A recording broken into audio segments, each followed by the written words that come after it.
La caída de Constantinopla, ocurrida el 29 de mayo de 1453, marcó un hito crucial en la historia de Europa, el Medio Oriente y el mundo en general. Este evento no solo puso fin a uno de los imperios más antiguos y duraderos de la historia, el Imperio Bizantino, sino que también alteró el equilibrio de poder en el mundo medieval, transformando radicalmente el mapa geopolítico. La caída de la ciudad representó el fin de la Edad Media y abrió las puertas al Renacimiento, así como a una nueva era de expansión para el Imperio Otomano. El Imperio Bizantino fue el sucesor del Imperio Romano de Occidente, que se había desintegrado en 476 después de Cristo. A diferencia de su contraparte occidental, el Imperio Romano de Oriente, que tenía su capital en Bizancio, más tarde conocida como Constantinopla, en honor al emperador Constantino I, continuó existiendo durante más de 1000 años después de la caída de Roma. Constantinopla, situada estratégicamente en el estrecho del Bósforo, controlaba las rutas comerciales entre Europa y Asia, lo que le confería una enorme ventaja económica y militar. Durante los siglos siguientes, el Imperio Bizantino sufrió muchas crisis, incluyendo la invasión de los persas, las guerras con los árabes y los ataques de los pueblos bárbaros. Sin embargo, el imperio mantuvo su centro de poder en Constantinopla, que se convirtió en un faro de la cultura romana, el cristianismo y el derecho romano. A pesar de su resistencia, el Imperio Bizantino comenzó a declinar a partir del siglo XIV debido a una combinación de factores internos y externos. La inestabilidad política, los conflictos dinásticos y la degeneración de su ejército debilitaron gradualmente la capacidad de los bizantinos para defender su territorio.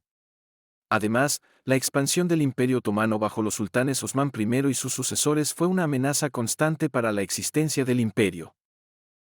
En el siglo XV, el Imperio Otomano se había consolidado como una potencia mundial bajo el liderazgo de Murad II y su hijo Mehmed II. Los otomanos ya habían tomado gran parte del territorio bizantino, incluyendo la península de los Balcanes y partes de Anatolia, dejando a Constantinopla como una de las últimas grandes ciudades bizantinas aún bajo control del emperador de Constantinopla, Constantino XI Paleólogo. La caída de Constantinopla no fue un evento aislado, sino el resultado de un largo proceso de asediar y rodear la ciudad. Mehmed II, conocido como el Conquistador o Fatih, decidió que tomar Constantinopla era esencial para consolidar el poder otomano y asegurar la supremacía sobre el mundo musulmán y cristiano. El asedio comenzó en abril de 1453, cuando el ejército otomano, estimado en alrededor de 80.000 a 100.000 hombres, rodeó las murallas de la ciudad. A pesar de que Constantinopla estaba fuertemente fortificada, con murallas dobles que habían resistido a muchos ataques a lo largo de los siglos, las fuerzas otomanas estaban equipadas con armas de asedio avanzadas, incluyendo enormes cañones de asedio, que pudieron destruir las murallas de la ciudad. Mehmed II también utilizó una serie de tácticas innovadoras, como el uso de baterías móviles de cañones y la construcción de una fortaleza en el lado europeo del Bósforo para cortar el acceso a los suministros y refuerzos. Por otro lado, el último emperador bizantino, Constantino XI Paleólogo, intentó defender la ciudad con un ejército reducido, compuesto principalmente por soldados mercenarios y algunos nobles de las ciudades italianas, pero la falta de recursos, el aislamiento y la creciente presión otomana hicieron imposible una resistencia efectiva.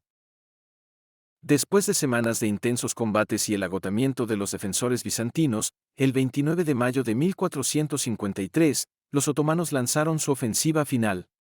A lo largo de esa mañana, los cañones otomanos destruyeron las murallas, abriendo una brecha en las defensas bizantinas.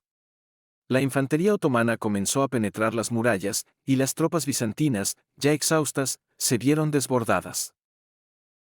El emperador Constantino XI, al ver que la ciudad estaba a punto de caer, organizó una última defensa en la plaza de la Santa Sofía, pero no pudo evitar el colapso total de las murallas. Cuando los otomanos irrumpieron en la ciudad, se desató una violenta masacre. Las iglesias, los palacios y las tiendas fueron saqueadas. Constantino XI, tras luchar hasta el último momento, murió en combate, marcando simbólicamente el fin del Imperio Bizantino. La caída de Constantinopla tuvo profundas repercusiones para Europa y el mundo en general. Por un lado, consolidó el poder del Imperio Otomano, que se convirtió en una de las potencias más poderosas de la historia, controlando no solo la ciudad, sino también las importantes rutas comerciales entre Europa y Asia. Para Europa Occidental, la caída de Constantinopla significó la pérdida de un importante centro de conocimiento y de la religión cristiana ortodoxa. Además, la pérdida de Constantinopla obligó a los europeos a buscar nuevas rutas hacia el este para acceder a las especias y otros bienes comerciales, lo que impulsó las exploraciones marítimas, como las de Cristóbal Colón hacia el Nuevo Mundo. En términos religiosos, la caída de Constantinopla también representó el fin del Imperio Romano de Oriente, una tradición cristiana ortodoxa que duraba más de 1000 años. El Patriarcado de Constantinopla pasó a ser parte del dominio otomano, y la ciudad se convirtió en la nueva capital del Imperio Otomano bajo el nombre de Estambul. La transformación de Constantinopla en Estambul. Con la caída de la ciudad, Mehmed II ordenó que se transformara en la nueva capital del Imperio Otomano. La ciudad fue remodelada, y muchos de sus edificios, incluyendo la Santa Sofía, fueron convertidos en mezquitas. La ciudad floreció como un centro cultural y comercial, combinando elementos de las culturas islámica, bizantina y turca. La caída de Constantinopla no solo marcó el final del Imperio bizantino, sino también el comienzo de una nueva era en la historia mundial.